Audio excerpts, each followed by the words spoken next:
amat kok. Tuhan mau pakai saudara. Maukah saudara memainkan peran sebagai seorang suami, kepala keluarga, penyedia keuangan buat keluarga?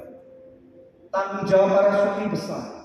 Mari ibu-ibu sekalian, dorong para suami untuk mereka tidak mudah menyerah, untuk mereka membangun hubungan yang benar dengan Tuhan, untuk mereka boleh menjadi contoh buat keluarga, menjadi contoh buat anak-anak. Saudara, di Good News program saya privilege banget, seperti tadi yang saya katakan. Sekitar bulan Maret, saya menginterview seorang wanita muda bersama dengan istri saya, saudara, ya, di Good News program. Seorang wanita muda, belia banget, 23 tahun. Menginterview anak muda ini saya kagum sekali, karena dia baru kehilangan kakak kembarnya. Tahu kan? Bagaimana saudara dia harus bergulat kehilangan si kembar ini, dan keluarganya kehilangan keceriaan. Tetapi saudara, justru di tengah-tengah kekalutan itu, Tuhan izinkan untuk dia memenangkan satu perlombaannya tingkat nasional. Sampai akhirnya dia bisa menjadi pemenang di luar perkiraan banyak orang, sehingga namanya jadi terkenal, dipakai oleh Tuhan dengan cara yang luar biasa. Kesaksiannya didengarkan orang, masih belia banget, 23 tahun.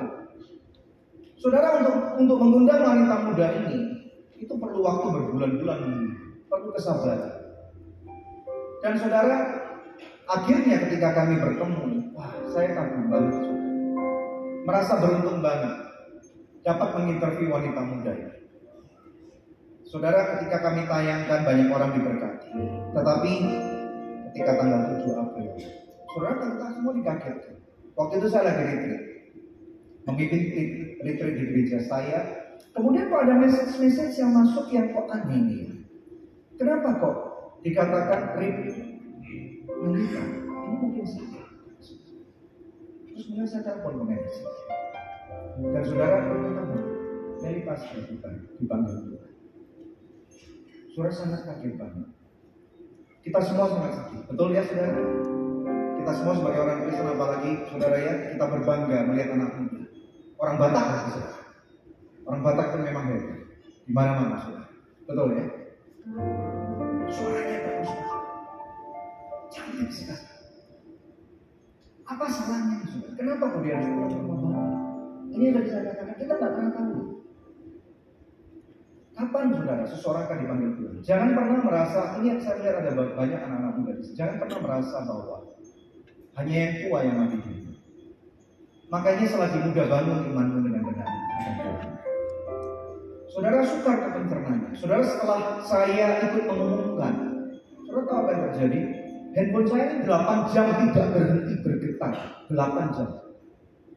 Karena ternyata saya kaget juga, postingan Melita yang terakhir itu adalah postingan kami ketika kami kolaborasi untuk rekaman itu.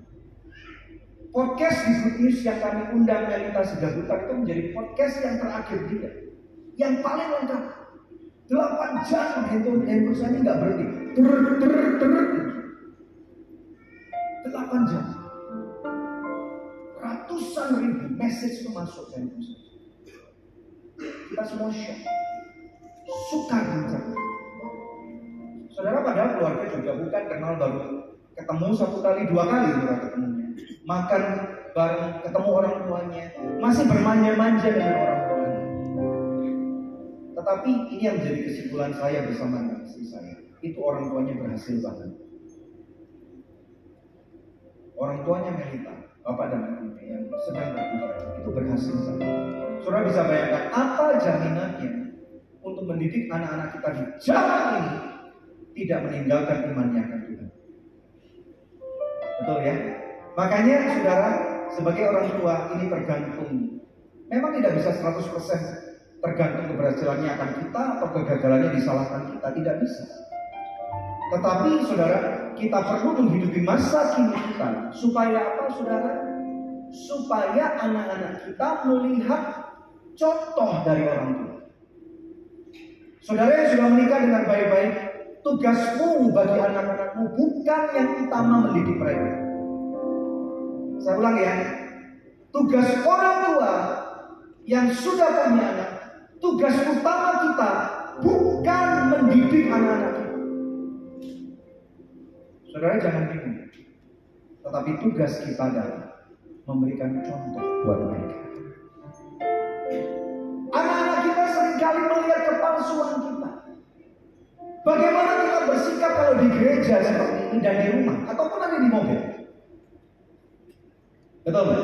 Anak-anak kita yang langsung mendengar apakah orang tuanya itu palsu atau tidak. Makanya anak-anak kecil atau anak-anak yang remaja perlu diberikan contoh bagaimana orang tuanya bertindak.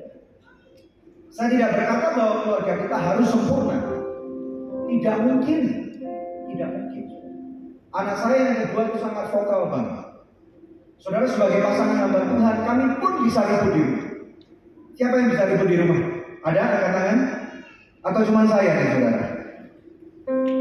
Saking vokalnya dia dan karena hubungan kami sangat akrab dan intim banget. Begitu saya ribut di rumah nih, kadang-kadang anak saya yang kedua langsung meletup. Nah, setelah lagi cerai nih, setelah lagi cerai. Itu langsung kayak ketampol gitu saudara. Ya, atau Sabtu malam nih, kadang-kadang hari Minggu kami korbannya berdua di panggung nih saudara. Kami harus diskusi apa dikorbankan. Dan kadang-kadang diskusinya bisa kadang-kadang sampai berargumentasi dengan kuat.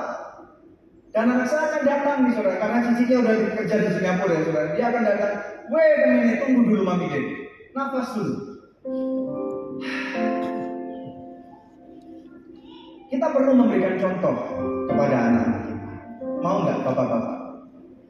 Pendidikan keluarga bukan cuma tugas istrimu, tetapi tugas utamanya adalah suami bersama dengan istri. Yang percaya katakan amin. Haleluya. Kita berikan kemuliaan yang paling meriah buat Tuhan Yesus Kristus. Doakan ya saudara, bulan depan kalau Tuhan izinkan kami bisa mengundang orang tuanya. Doakan ya saudara. Poin yang ketiga, ini mesti yang kita perhatikan. Awas akan ada banyak kejahatan. Dia